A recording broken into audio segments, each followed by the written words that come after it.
ആരും കൊതിച്ചു പോകുന്നൊരു മരണം. അത്തരത്തിലുള്ളൊരു മരണമായിരുന്നു ഹനീഫ് ഉസ്താദിന് സംഭവിച്ചത്. ലാ ഇലാഹ ഇല്ലല്ലാഹ് എന്ന് നിരന്തരമായി കൊണ്ട് പറഞ്ഞുകൊണ്ട് അത്തരത്തിൽ തഹലീൽ ചൊല്ലിക്കൊണ്ട് മനുഷ്യൻ മരണപ്പെടുന്നൊരു കാഴ്ചയാണ്.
പള്ളിയിലെ CCTV ക്യാമറയിലായിരുന്നു അദ്ദേഹം മരണപ്പെടുന്ന ആ ഒരു ദൃശ്യം കാണാൻ സാധിച്ചത്.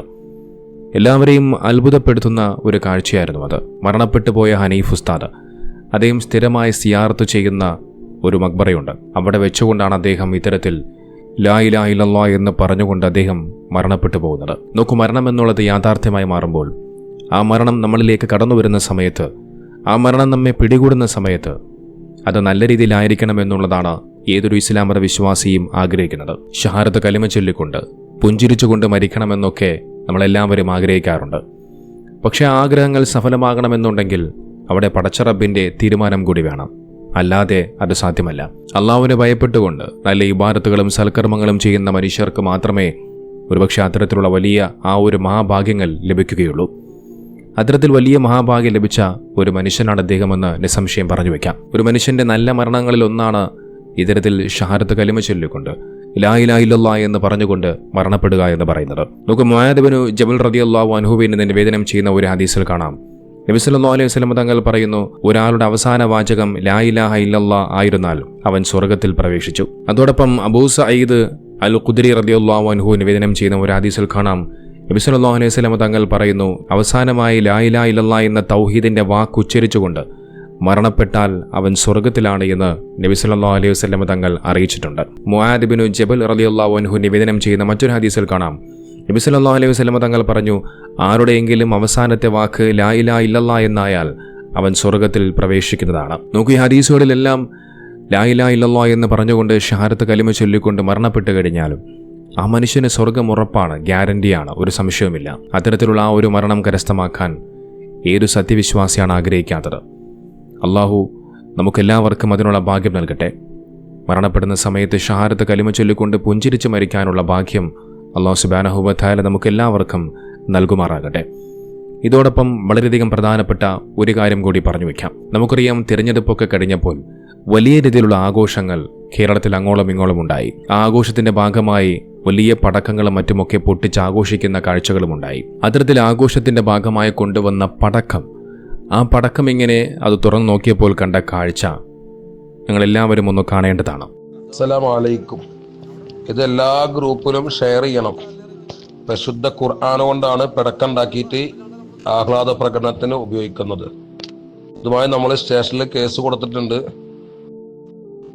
FIR ഇടിപ്പിച്ചിട്ടുണ്ട്, കേസ് ഫയൽ ചെയ്തിട്ടുണ്ട്. നിർബന്ധമായും നമ്മൾ ആളുകൾ ഏതെങ്കിലും പ്രദേശത്ത് ഇങ്ങനെ ഉണ്ടെങ്കിൽ ഉടനെ ആ പടക്കത്തിന്റെ മുന്നെടുത്ത് അടുത്തുള്ള പോലീസ് സ്റ്റേഷനിൽ പരാതി കൊടുക്കുക. ഒരു കാരണവശാലും അനുവദിച്ചുകൂടാ. ഇന്ത്യൻ ഭരണഘടന തെറ്റാണ്. ഒരു മതത്തെ വ്രണപ്പെടുത്തുന്ന പ്രവണത ഉണ്ടാവാൻ പാടില്ല എന്ന് കർശന നിയമമുള്ളതാണ്. എല്ലാവരും ശ്രദ്ധിക്കുക. ഇതെല്ലാവരും ഗ്രൂപ്പുകളിലേക്ക് ഷെയർ ചെയ്ത് ഒരു കാരണവശാൽ നമ്മുടെ വീട്ടിൽ വരുന്ന പഴയ ഖുർആൻ കിതാബുകൾ ഇങ്ങനെ കൊടുക്കുന്നൊരവസ്ഥ ഒഴിവാക്കുക. കണ്ടില്ലേ, ഇതാണ് ആ ഒരു കാഴ്ച. നോക്കൂ, ഇത്തരം ഒരു കാഴ്ചകൾ ഇതാദ്യമായിട്ടൊന്നുമല്ല. ഇതിനു മുമ്പും സ്ഥിരമായി ഇത്തരം കാഴ്ചകൾ നമ്മളെല്ലാവരും കണ്ടിട്ടുണ്ട്. ക്രിസ്മസ് ആഘോഷത്തിൻ്റെ ഭാഗമായി, ഓണാഘോഷത്തിൻ്റെ ഭാഗമായി, ന്യൂ ഇയർ ആഘോഷത്തിൻ്റെ ഭാഗമായി, പലപ്പോഴും അതോടൊപ്പം ദീപാവലി ആഘോഷത്തിൻ്റെ ഭാഗമായി, അത്തരത്തിൽ പലപ്പോഴായും ഇത്തരം പടക്കങ്ങൾ പൊട്ടിക്കുന്ന സമയത്ത് ആ പടക്കങ്ങളിൽ നിന്നും ചിന്നിച്ചിതറിയ ആ പേജുകളിൽ കാണാൻ സാധിക്കുന്നത് വിശുദ്ധ ഖുർആനിലെ ആയത്തുകളാണ്. ഇതിനു മുമ്പും ഈ വിഷയത്തെക്കുറിച്ച് പല വീഡിയോകളും ചെയ്തുകൊണ്ട് ഈ കാര്യം നിങ്ങളുടെ ശ്രദ്ധയിൽ ഞാൻ പെടുത്തിയിട്ടുമുണ്ട്. നോക്കൂ, നമ്മൾ അറിയാതെ തന്നെ ഇത്തരത്തിലുള്ള പടക്കങ്ങളൊക്കെ നാം പൊട്ടിച്ചുകൊണ്ട് ആഘോഷിക്കുമ്പോൾ അതിനകത്ത് വിശുദ്ധ ഖുർആനിൻ്റെ പേജുകളാണ്, ആയത്തുകളാണ് എന്ന് ഇത്തരം ആളുകൾ പോലും പലപ്പോഴും മറന്നു പോകുന്നു, അല്ലെങ്കിൽ അറിയാതെ പോകുന്നു എന്നുള്ളതാണ്. നിങ്ങൾ അറിഞ്ഞോ അറിയാതെയോ ചെയ്യുന്ന ആ ഒരു തെറ്റ്, അത് വലിയൊരു തെറ്റാണ്. കാരണം നിങ്ങൾ കത്തിച്ച് പൊട്ടിച്ചാഘോഷിക്കുന്നത് അള്ളാഹുവിൻ്റെ പരിപാവനമായ വിശുദ്ധ ഖുർആനാണ്. നോക്കി, പടക്കം നിർമ്മിക്കുന്നവൻ എന്ത് ഉദ്ദേശത്തിലാണ് ഇത് നിർമ്മിക്കുന്നത് എന്നുള്ളതൊക്കെ നമുക്കെല്ലാവർക്കും വ്യക്തമായി അറിയാം. പക്ഷെ ആ ഉദ്ദേശത്തിൽ ആ പടക്കങ്ങൾ നിർമ്മിക്കാൻ വേണ്ടി വഴിയൊരുക്കി കൊടുക്കുന്നത് ആരാണ് എന്നുള്ളത് കൂടി നാം എല്ലാവരും ചിന്തിക്കേണ്ടതുണ്ട്. നോക്കൊരു മുസ്ലിമായ മനുഷ്യന്റെ കൈകളിൽ നിന്നല്ലാതെ ഇത്തരം ആളുകളുടെ കൈകളിലേക്ക് വിശുദ്ധ ഖുർആൻ എത്തുക എന്നുള്ളത് സാധ്യത കുറവാണ്. ഈ വീഡിയോയിൽ കാണിച്ചിട്ടുള്ള ആ പടക്കങ്ങൾ നിർമ്മിച്ചിട്ടുള്ള ആ ഒരു ഖുർആന്റെ പേജിൽ കണ്ടു കഴിഞ്ഞാൽ അതൊരു തമിഴ് പതിപ്പുള്ള ഒരു ഖുർആനാണെന്ന് മനസ്സിലാക്കാൻ സാധിക്കും.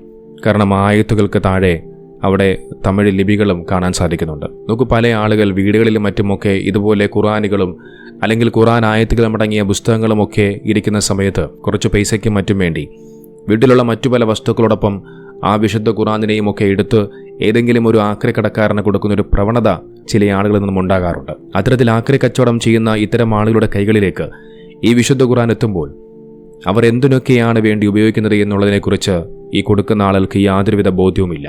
ആക്രി കച്ചവടം ചെയ്യുന്നവൻ അത് കൊണ്ടുപോയി അവൻ്റെ ഉപജീവന മാർഗത്തിന് വേണ്ടി പല രീതിയിൽ അതിനെ ഉപയോഗിക്കാറുണ്ട്. നോക്കൂ, ഇതൊക്കെ നാം വളരെയധികം ശ്രദ്ധിക്കേണ്ട, സൂക്ഷ്മതയോടുകൂടി മനസ്സിലാക്കേണ്ട കാര്യമാണ്. നോക്കൂ, നിങ്ങളുടെ വീടുകളിൽ പഴകിയ അല്ലെങ്കിൽ ഇതുപോലെ കീറിയ ഏതെങ്കിലും മുസാഫുകൾ മറ്റുമൊക്കെ ഉണ്ടെങ്കിൽ ആദ്യം നിങ്ങൾ ചെയ്യേണ്ടത്, നിങ്ങളുടെ തൊട്ടടുത്ത് ഏതെങ്കിലും പള്ളി ഉണ്ടെങ്കിൽ ആ പള്ളികളിൽ കൊണ്ട് നിങ്ങൾ സൂക്ഷിച്ചു വെക്കുക. പള്ളികളിൽ ഖുർആനും മറ്റുമൊക്കെ സൂക്ഷിക്കാനുള്ള സംവിധാനങ്ങളുമൊക്കെ ഉണ്ടാവും. അവിടെ നിങ്ങൾ അതുകൊണ്ട് സൂക്ഷിച്ചു വെക്കുക. ഇനി അതിന് പറ്റിയില്ല എന്നുണ്ടെങ്കിൽ കത്തിക്കുകയോ അതുമല്ലെങ്കിൽ അതിലെ അക്ഷരങ്ങൾ കഴുകിക്കളയലുമാവാം. കഴുകിക്കളയുന്നതാണ് ഏറ്റവും ഉത്തമം.